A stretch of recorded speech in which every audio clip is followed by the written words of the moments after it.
आज नव वर्ष का पहला दिन क्रिश्चियन ईरा के हिसाब से सन 2020 का समापन और 2021 का आगमन है।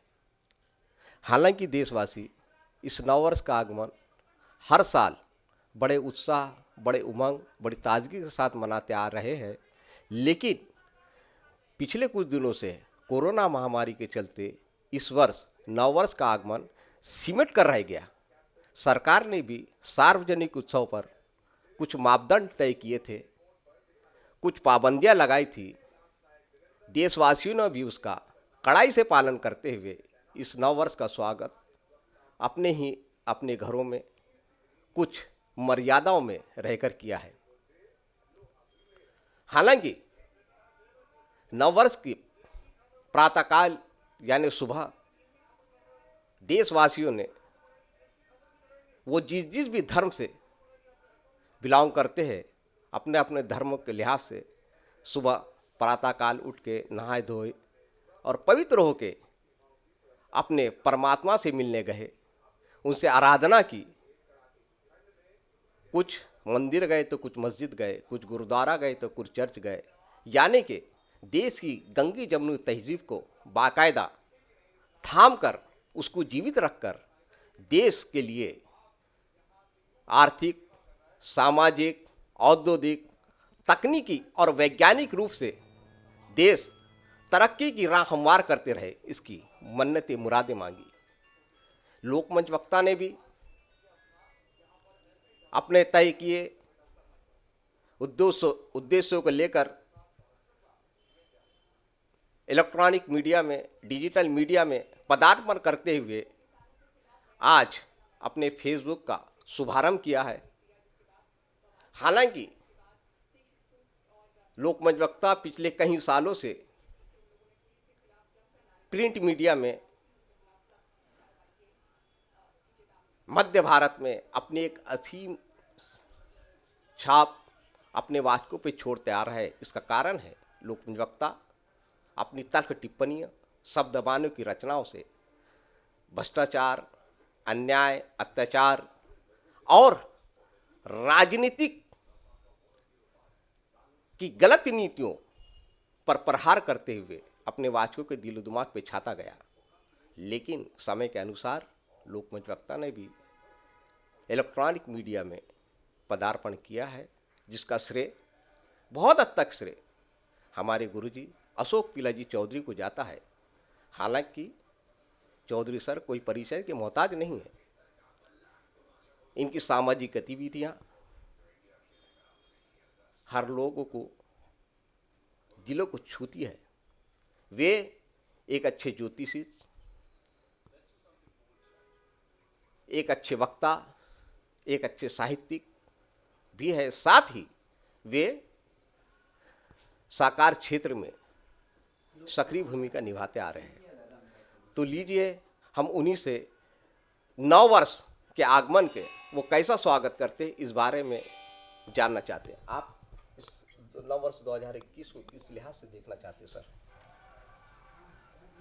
नए वर्ष का स्वागत सभी लोगों ने, सभी धर्म के मस्जिद, गुरुद्वारा, मंदिर, इसमें अपनी प्रार्थना करके, सबसे तो पहले ये है कि पिछला जो कुछ समय है, इसमें कोरोना महामारी का जो संकट देश के ऊपर आया है, उससे राहत मिलने के लिए सभी लोगों ने प्रार्थना की। अपने देश की बात यह है कि जब देश पे अगर कोई संकट आता है या दुनिया पे भी संकट आता है, तो लोग सभी को सहकार्य करते हैं। इसमें पक्ष, जाति, धर्म को वो नजरअंदाज करते हैं और सभी को आर्थिक या कोई भी समस्या हो तो उसमें वो संकट के घड़ी में सबके साथ में सहयोग करते हैं। यानी आपका कहना है कि संकट के समय में भारत के तमाम नागरिक जाति भेद से ऊपर उठकर देश के हित के लिए, देश हित में, देश की तरक्की के लिए एकजुट हो जाते हैं, यानी कतारबंद हो जाते हैं। हाँ, सही है। और इसका इसका सही जो यानी उदाहरण जो है, इस साल में सभी लोगों ने, देशवासियों ने दिखा दिया है। ठीक है। अच्छा सर, ये बताइए कि अभी पिछले कुछ दिनों से हमारे देश में किसान आंदोलन भी बड़ा उग्र रूप ले रहा है। इस बारे में क्या है, यानी क्या किसानों की सरकार जो है किसानों के हित की बातें करती है, लेकिन किसान ये बोलते हैं कि जो 3 बिल जो लाई है सरकार ने, वो हमारे हित में नहीं बल्कि अहित कर रही है हमारा। तो इस बारे में क्या कहना चाहिए? सबसे तो बड़ी बात यह है कि किसान को सब जो बोलते हैं, यानी अभी तक के जो नारे हैं, जय जवान जय किसान, और किसान ही हमारा अन्नदाता है, और हम किसानों के लिए ही कुछ करना चाहते हैं, यानी ये बात सभी देशवासियों को हजम नहीं होती। क्यों? कि अगर किसान ही अगर चाहता है कि हमारे वो 3 बिल जो सरकार ने लाए हैं कृषि पे, उसको पीछे ले जाए, तो सरकार अगर किसानों के हित चाहती है और किसानों की बात मानना चाहती है, तो उन्होंने वो तीनों बिल वापस ले लेना चाहिए। और ये मसला आज अगर किसानों को दिखता है, लेकिन ये किसानों के लिए जितना दुखदर्दायी है, उससे कहीं गुना उपभोक्ता सर्वसामान्य जनता के लिए है। अपन ने देखा है कि हंगाम जब आता है, तो हंगाम पे क्या है, टमाटर सस्ते होंगे, सब्जियां सस्ती हो जाएंगी, वो सर्वसामान्य लोगों को सस्ते में मिलती है। अब जब उद्योगपति आएंगे तो वो तो उसके लिए अच्छे उत्पादन की जो बात है, तो अच्छे जो उत्पादन है उसको वो स्टोरेज में रखेंगे और अपने सहूलियत से उनकी कीमत तय करेंगे।